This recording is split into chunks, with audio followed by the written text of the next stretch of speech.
السلام علیکم ورحمۃ اللہ وبرکاتہ بسم الله الرحمن الرحیم.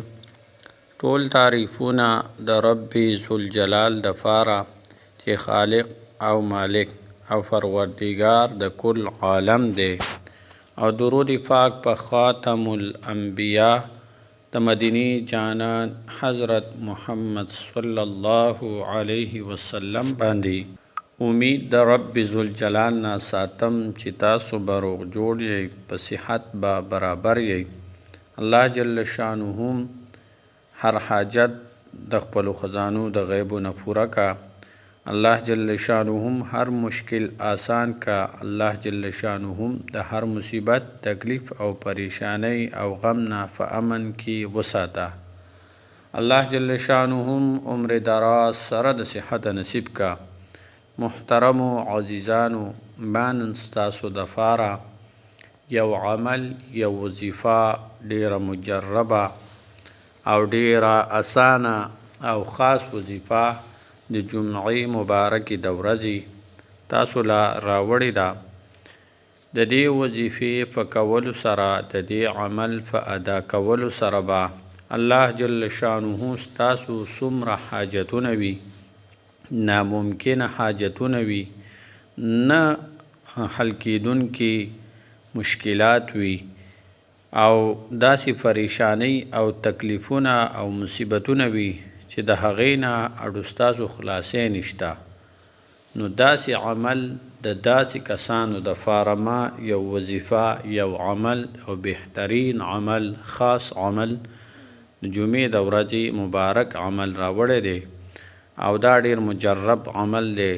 ډیرو خلکو فی د خپلو مشکلاتو حل کړی دی، د خپل حاجات فی پوره کړي دي، او د خپلو پریشانو، د مصیبتونو او تکلیفونو د ختمېدو د فاره دا عمل کړی دی او دا وظیفه یې کړې ده.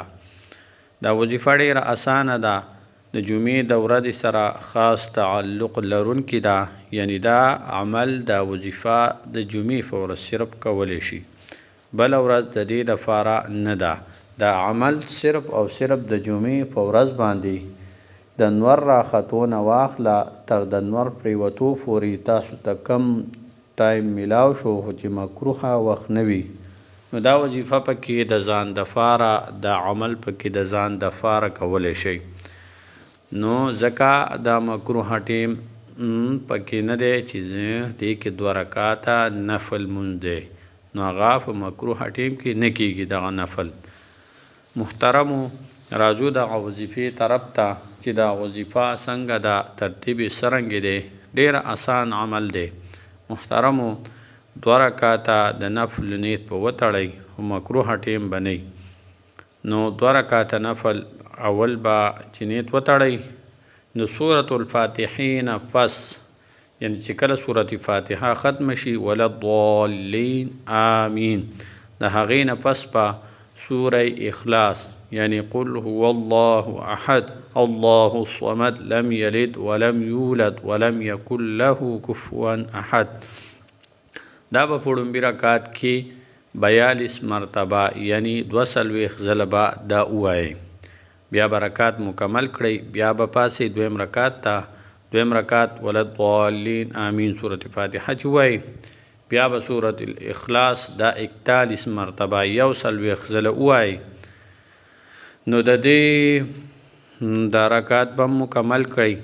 بیا چې کله د دې سره یو عمل لازمي دا دی چې د جمعې په ورځ کله د جمعې مانځله تاسو ځئ، مطلب کو نارینه وي او دا مانځله ځي، نو هلته چې څومره خلک مانځله راغلي وي، د هغوی پیزار په ترتیب سره کېښودل په خپل ځای کې، په خپل مقام کې، په کوم ځای کې چې پروت وي هغه به سم کړئ، پیزار به ورله سم کړئ.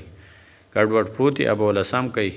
او که زنانه دا عمل کوي، نو چاته به ووایي، ماشومانو ته، نارینه ته، هر څوک چې وي، نو هغوی ته به دا ووایي چې یاره تاسو څومره کسان مانځله راغلي وي، د هغوی دا پیزار سم کړئ، په هغه خپل ځای کې د خپل ځای نه مه خوځوئ، او په ترتیب سره طریقه باندې کېدئ.